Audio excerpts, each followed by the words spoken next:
आज की इस वीडियो में हम बात करने वाले हैं विल्सन डिजीज़ के बारे में। तो सबसे पहले इनकी डेफिनेशन देखते हैं। Wilson disease is the rare genetic disorder in which there is a copper poisoning in the body.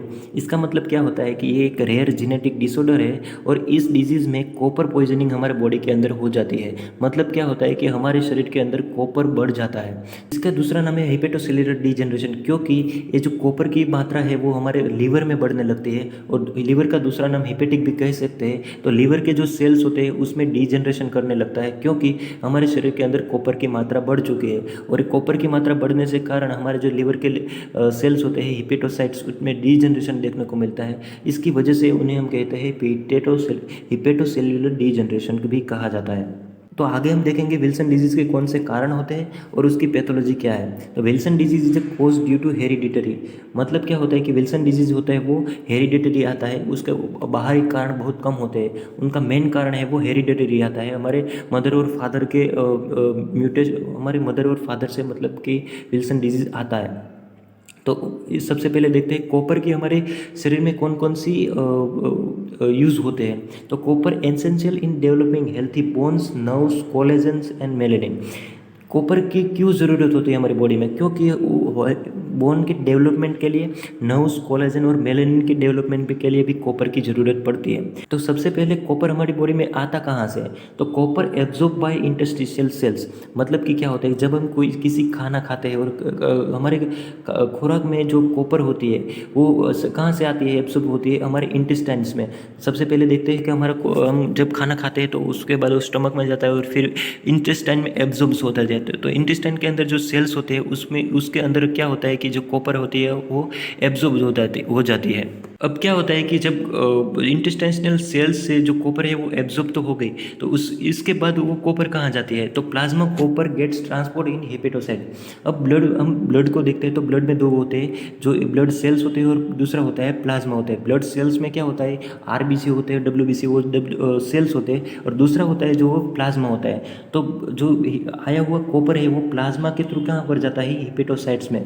Hepatocytes कहाँ होते हैं? हमारे लीवर में होते हैं। तो क्या होता है कि जब हमने खाना खाया उसमें कॉपर थे, वो कॉपर हमारे प्लाज्मा के थ्रू कहाँ पे गई? लीवर में गई। Now now copper transported into canaliculi for biliary expression by ATP7B। अब क्या होता है कि जो कॉपर है वो हमारे बाइल सिक्रेशन के लिए कहाँ जाते हैं? कैनालिक्यूली में जाते हैं। लेकिन इस कैनालिक्यूली में जाने के लिए उसके जो ATP7B है उसका होना जरूरी है। अब हमने देखा था कि कोज में हमने देखा था कि जो ये विल्सन डिजीज़ है वो एक जेनेटिकली रेयर डिजीज़ है। तो मतलब कहाँ से आता है कि वो हमारे मदर और फादर से आता है।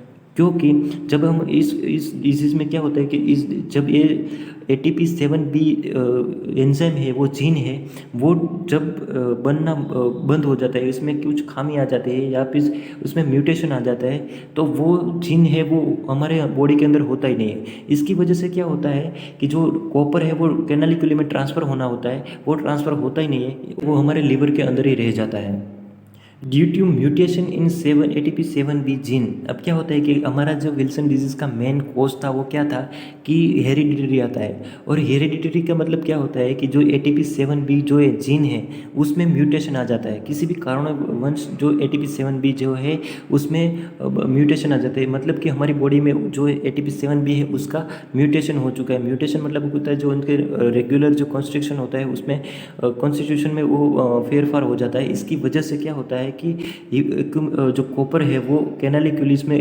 ट्रांसपोर्ट नहीं होता है और जो है वो कॉपर क्या एक्यूमुलेशन हो जाता है, हिपेटोसाइट्स में एक्यूमुलेशन हो जाता है।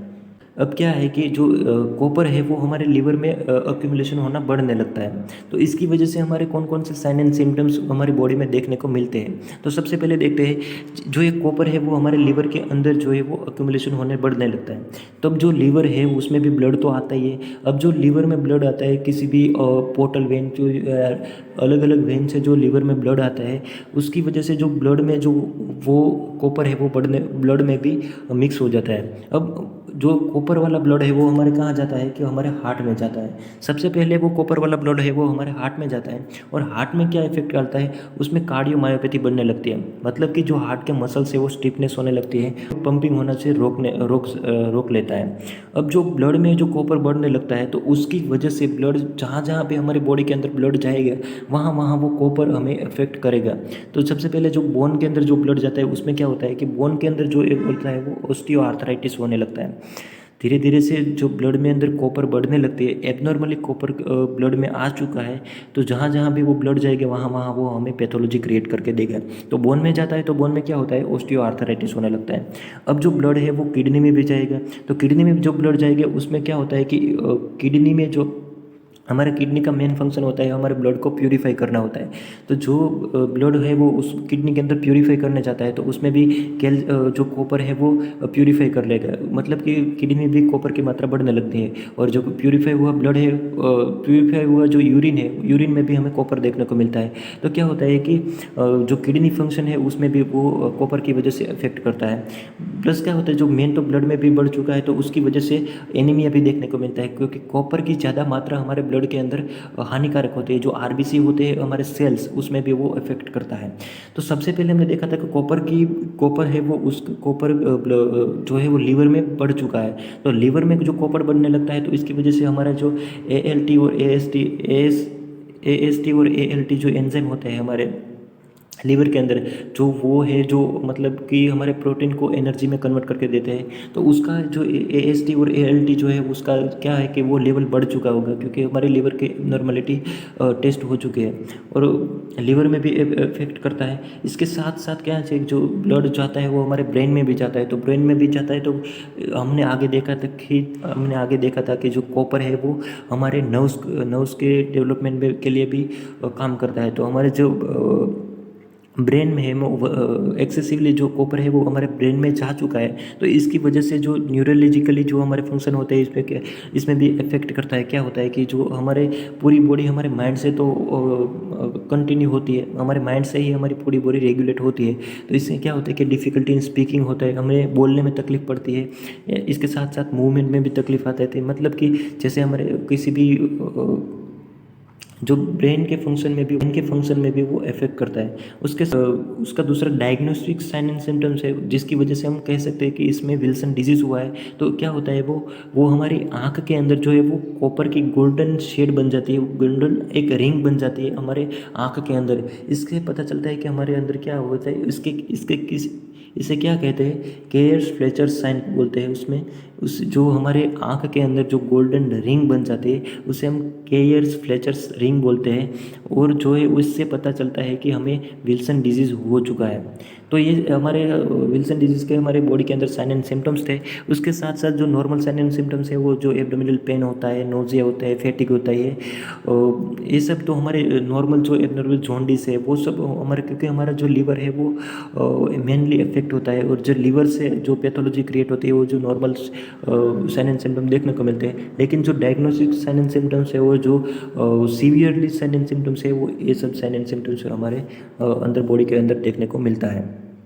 तो हम आगे देखते हैं कि विल्सन डिजीज़ को हम कैसे डायग्नोसिस कर सकते हैं। तो सबसे पहले हमने साइन एंड सिम्टम्स में देखा था कि केयर्स फ्लेचर रिंग जो हमारे आई के अंदर देखने को मिलती है। तो इसमें क्या होता है कि हम जब पेशेंट आता है और हमें ये सब साइन एंड सिम्टम्स देखने को मिलते हैं, नोजिया है, वोमिटिंग, फैटिग, जो जॉन्डिस है, फिर जो आर्थराइटिस है, हार्ट में प्रॉब्लम होती है, ब्रेन के अंदर जो मूवमेंट और बोलने में तकलीफ होती है, ये सब जब हम साइन एंड सिम्टम्स में देखते हैं तो हम साथ साथ हम आई का एग्जामिनेशन करेंगे। तो आई एग्जामिनेशन में हमें जो एक गोल्डन कलर की रिंग देखने को मिलती है, तो हम उसके डायग्नोसिस कर सकते हैं कि ये पेशेंट जो है वो विल्सन डिजीज़ का हो सकता है। दूसरा क्या होता है कि जो AST और ALT है, जो हमारे लीवर के एंजाइम होते हैं, उसमें भी क्या होता है कि वो लेवल होते हैं वो इंक्रीज़ होने लगते हैं। इसकी वजह से हमें पता चलता है कि एक लीवर के अंदर कुछ इन्फेक्शन हुआ है, और इससे पता चलता है कि वो विल्सन डिजीज़ का पेशेंट हो सकता है। और तीसरा क्या होता है कि इंक्रीज जो कॉपर है वो उसका क्या होता है कि वो एक्यूमुलेशन बढ़ने लगता है। है इन यूरिन।